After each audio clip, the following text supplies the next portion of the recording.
All right, let's see how this goes. cRacK is in a clan called I Will Not Lose. Let's hope he can live up to that name against LDZ. LDZ is definitely a force to be reckoned with, and he's got the weapon advantage. Lance in hand, he's looking to zone cRacK out and try and stop him from getting a weapon of his own, but cRacK does manage to get the guitars. Can he find an opening to string up some damage? Yeah, so I mean, LDZ, I talked about his Koji, but it looks like he's going with Vraxx. Both have that high dex, and I think LDZ has a lot of confidence in his gunplay. What an early kill. Right there.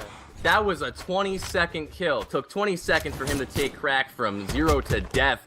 LDZ showing this excellent Vraxx play off. He's got the guns in hand, and he's still racking up the damage with these bread and butter combos, absolutely running away with this lead right now.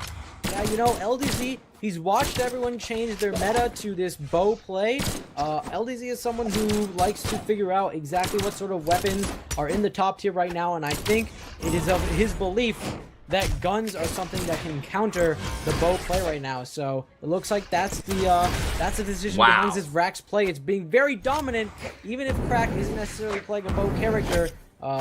Those guns are a force to be reckoned with. Yeah, and I mean, that neutral stick has a ton of force and does a ton of damage. That's going to give LDZ a 2-stock lead over cRacK. Already in game 1, cRacK is going to have to make quite a comeback if he wants to take this game. He does manage to close out LDZ's first stock, but he has an entire stock to take before he's got a shot. Yeah, there's going to need to be some very big changes in his gameplay. He's just unable to find a proper approach against those guns. LDZ, his unarmed is doing good work too. Like, that was a significant amount of damage against cRacK. And cRacK now has the spear. If he can space him out properly, he might be able to do something here, but it's not looking very good.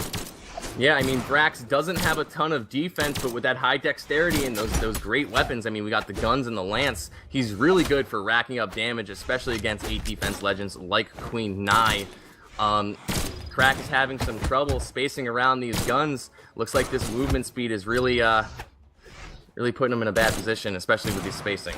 Yeah, unfortunate for cRacK. I don't know what sort of counter picks he has, but if he has any legends that he can put down, this might be the moment after this match. Although he has evened it up now, he may be able to still take the match. Something has significantly changed because he was down 2 stocks and now he's only down one. He's small deficit. Yeah, I mean, cRacK is in the orange, but he does have that Queen Nai 8 defense. Can he make the comeback and take this stock from LDZ? But LDZ is not looking to have that happen. He throws out the side sig.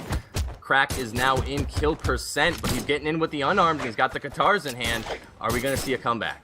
Yeah, LDZ looks to be playing it smart, not fishing too much, but of course it's very difficult to make sure you can get the kill against someone in high damage. And look at this, LDZ already in orange, cRacK in red. Ooh, and he down airs on the mine. What a mistake, what a misstep. That's gonna give LDZ game 1 in this best of 3. Dares into it, and he was really racking it back up, making a comeback. It's very unfortunate that that happened.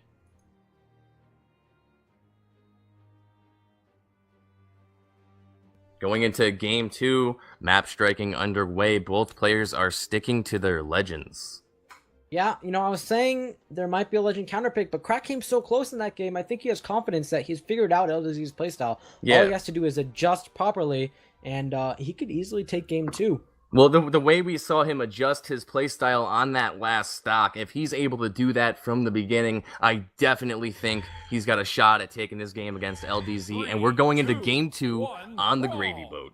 Yeah, I mean, I think one thing we saw was that in those first 2 stocks early on, he had guitars, and on that 3rd stock, he got himself some spear and did a little bit better with that. So against LDZ's good gun spacing, he does need a longer range weapon. So I'm interested to see if he can make sure he picks up a spear. He does throw away the guitars. He gets a little bit of unarmed. Unfortunate for him, he still has guitars. He's trying to get rid of them. Yeah, he's struggling with these guitars. He even did better with the unarmed than he is doing with these guitars right now. He's scrambling for a weapon, trying to get a spear, and while he does that, LDZ is racking up the damage, and he's already brought him into kill percent. He's looking for the finishing blow, goes for the side sig, but it misses. cRacK reads that and punishes with a Sair, but cRacK throwing out these side sigs over and over. They're putting him in a position to now get punished. It's looking like his stock is cRacK done. does not touch the edge of the stage. cRacK doesn't touch the wall. He gimps himself, and now LDZ has a stock lead. I mean, it almost looked like throughout that first stock, cRacK was playing this game of getting spear while LDZ just kept hammering on him in the meantime. RNG not working out in LDZ's favor, or cRacK's favor, I should say. But neither are these throws. LDZ does go under the stage as cRacK throws out a bunch of weapons. Nothing's working out for cRacK. He's trying to get the kill, but right now LDZ is just getting the damage back. Yeah, LDZ is running away with this lead right now. He's been in kill percent for quite some time. cRacK is still unable to end this stock, and in the meantime, cRacK is now in kill percent on his second stock, and he runs into that neutral signature. That's going to put him in prime position to get knocked out. He does get the breakdance there. Unfortunately for cRacK, though, he's taken too much damage. It's almost a little too late. LDZ almost securing the kill there. It looks like he might be able to if he just gets a proper hit. Yeah, one more hit from LDZ should do the trick, and that'll give him a clean stock lead against cRacK, but cRacK not looking to have that happen, is using these throws to stop his approach. Yeah, it almost looks like cRacK is fishing with the throws, trying to just get some interrupts in, make sure LDZ can't do anything. The neutral sig is very big. It does put down a lot of damage. It's looking a lot more even now. Yeah, that was a major gap closer. He uses his spot dodge to stop that force and try to recover. He even gets his dodge back in time to make it back to stage, but LDZ with the down sig read is going to take out that stock and secure a stock lead once again, but he is in the orange and he doesn't have much defense as Vraxx. Won't take too much from cRacK to kill him, and he runs into that mine. What a read. He totally read the aggressive read dodge in. Unfortunately for him right now, LDZ bringing up the unarmed against those Katars. He's doing a good job. He's doing a great job, I would say. Oh, this is incredible. The read's coming out right now from LDZ as he gets these unarmed hits. But it looks like the momentum's ended. cRacK is doing his own unarmed gameplay. He's throwing a lot of weapons. I don't know if he's just trying to stick with unarmed or if he's looking for that spear. I mean, LDZ does manage to take game 2, and I feel like he really had an advantage in this set.